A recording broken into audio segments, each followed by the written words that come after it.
സംസ്ഥാന ബജറ്റിൽ പ്രഖ്യാപിച്ച വനിതാ ശാക്തീകരണ പദ്ധതികളും വെട്ടിക്കുറച്ച് സംസ്ഥാന സർക്കാർ. വനിതകൾക്കായുള്ള വായ്പാ പദ്ധതികളും ലിംഗ അവബോധ പരിപാടികൾക്കുമെല്ലാം അനുവദിച്ച തുക പകുതിയായിട്ട് കുറച്ചുവെന്ന് ഞങ്ങളുടെ ബ്യൂറോ റിപ്പോർട്ട് ചെയ്യുന്നു.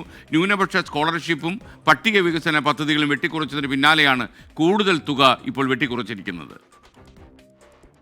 കടുത്ത സാമ്പത്തിക പ്രതിസന്ധിയിൽ സർക്കാർ പദ്ധതികൾ ഓരോന്നായി വെട്ടിച്ചുരുക്കുകയാണ്. വനിതകളുടെ സ്വയം തൊഴിൽ പദ്ധതികൾക്ക് നൽകാനായി 2 വിഭാഗങ്ങളിലായി ബജറ്റിൽ വകയിരുത്തിയത് 12 കോടി രൂപ. ഇതിൽ വെട്ടിയത് 7 കോടി രൂപ. ഇനി ശേഷിക്കുന്നത് 5 കോടി. ലിംഗ അവബോധ പരിപാടികൾക്കായി വകയിരുത്തിയത് 1 കോടി 10 ലക്ഷം രൂപ. പകുതി വെട്ടി. ഇനി ശേഷിക്കുന്നത് 55 ലക്ഷം രൂപ. വനിതകൾക്കുള്ള സാങ്കേതിക പരിശീലന പരിപാടികൾ ഉൾപ്പെടെയുള്ള ഫിനിഷിംഗ് സ്കൂൾ പദ്ധതിക്ക് വകയിരുത്തിയത് 2 കോടി രൂപ. ഇതിലും പകുതി വെട്ടി. ഇനി ശേഷിക്കുന്നത് 1 കോടി രൂപ. വെട്ടിക്കുറിച്ച ശേഷമുള്ള ബാക്കി തുക പൂർണ്ണമായും കിട്ടുമെന്നും കരുതേണ്ടതില്ല. ഭൂരിഭാഗം പദ്ധതികൾക്കും ഇനി വേണം ഭരണാനുമതി ലഭിക്കാൻ. 1 മാസത്തിനകം ഭരണാനുമതി ലഭിച്ചില്ലെങ്കിൽ ഈ തുകയും നഷ്ടമാകും. ന്യൂനപക്ഷ വിഭാഗങ്ങളിലെ വിദ്യാർത്ഥികൾക്കുള്ള സ്കോളർഷിപ്പും പകുതിയായി വെട്ടിക്കുറച്ചിരുന്നു. പട്ടികജാതി വകുപ്പിന്റെ വിദ്യാഭ്യാസ സഹായ പദ്ധതി, ഭവന നിർമ്മാണ പദ്ധതി എന്നിവയിൽ ഉൾപ്പെടെ ബജറ്റ് വിഹിതം 60% വെട്ടിക്കുറച്ചത്.